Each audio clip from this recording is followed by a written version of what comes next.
My psychiatrist recommended that I go into an inpatient mental health facility. And when I went home and shared that with my family, and they said, "We think that that's the best thing for you." And knowing that I was so broken that I couldn't even look after them anymore. And the impact that I wasn't even aware of that, my mental health was having on my family.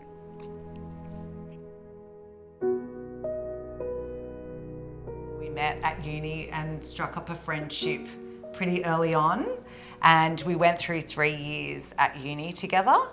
Oh, the academy was so fun. We had the best time. And we spent that time, the two of us, learning how to become police officers, and then graduated and went our separate ways. In my role as coming out as a probationary constable, the camaraderie that you're faced with is second to none. What I enjoyed most when I joined the police force was the fact that my job wasn't the same as any of my friends. I had the more interesting stories and my experiences changed every day.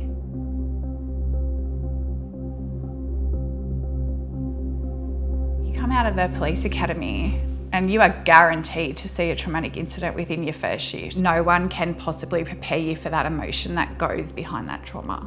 So you have to think that I was in the force for 18 years, so there are many things that contributed to trauma. So during one shift you could see a deceased, you could see a violent domestic, you could see a horrific car accident, you could see the death of a child, a sexual assault, multiple things that, looking back, was not what a normal person would see during their career. It changes your beliefs, it changes your perception on the world, and you have a disproportionate exposure to sadness and fear, but you don't have an awareness of it. The first signs of my trauma was my drinking. I would go home after a shift, 6:30 at night after a 12-hour shift. I would drink a bottle of wine and then I'd be up again at 4 a.m. in the morning. I just simply could not get to sleep because my adrenaline was high, my paranoia was high, my hypervigilance was high, so I needed something to instantly calm me down. My family and friends noticed my lack of emotion. I was very cold. I had no happy emotion and I had no sad emotion. So I'd go to a traumatic incident that was horrific and I would have zero sense of emotion. I was at the point where my psychiatrist recommended that I go into an inpatient mental health facility. And when I went home and shared that with my family, and they said, "We think that that's the best thing for you." And knowing that I was so broken that I couldn't even look after them anymore. And the impact that I wasn't even aware of that, my mental health was having on my family.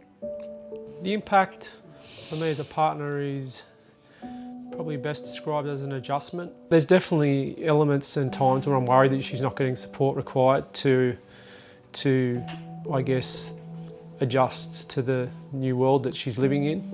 Like anything, there's good times and there are bad times, but I can generally start reading the signs a little bit better than previously, in that when I can see she's heading down a route that's not positive for her mental health.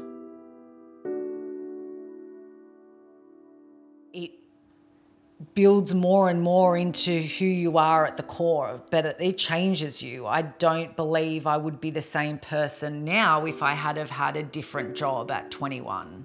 I just kept saying, "Oh, this is my fault and it's my issue and I'll get help." I didn't know what that help was. And it wasn't until a few months later that a psychiatrist said that I had PTSD.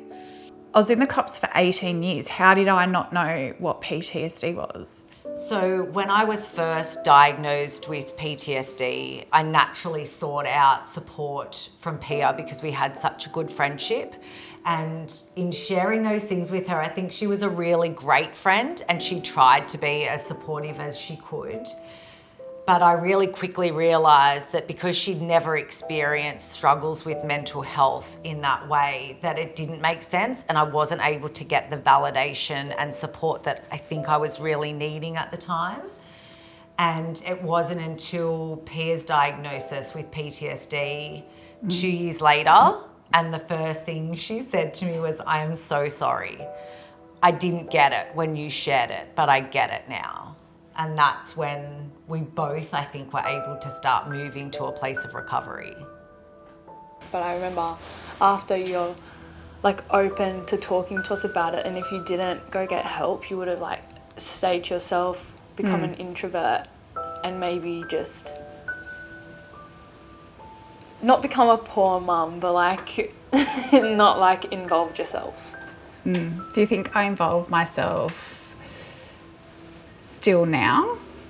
It's like half-half, like you want to do things that you want to do. Like, it's like just come for a walk. No, sorry. Oh, it's No, sad. that was great. It's sad. That was great. That's great. Are you right? Oh, I love you.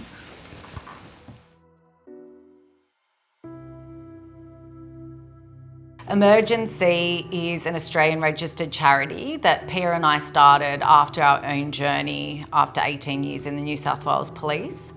And the realisation when I had first been diagnosed with PTSD that I was really after some kind of support and validation of what I was experiencing, the change in my behaviours and thoughts. And it became really important and really obvious to us that understanding mental health to be able to support it is so important, and that validation. And it was while we were both in inpatient care that we were journaling and realised that there are a lot of emergency services in those facilities that were emergency services that didn't have the support that we were able to give each other, and they were fighting so hard to recover, and harder than we believe you need to. And so we started Emergency primarily to support the mental health of emergency service workers and give them that peer support and guidance that we believed that would assist their recovery rather than impact it negatively. Hey, it was good. Hello, good to see you. Put the weather on for me. Yeah, no, Meeting with Alana and Pia, had a chat with them and realised that they were coming from the same place. They had that same lived experience. To me, they are filling a gap that I had realised existed, and they obviously realised and did something about it. It's only because it's Alana and Pia that I'm here, because they've been great. And like I said, they're coming from a good place. They're doing it for the right reasons. I genuinely believe in what they're doing, and I genuinely believe in why they're doing it.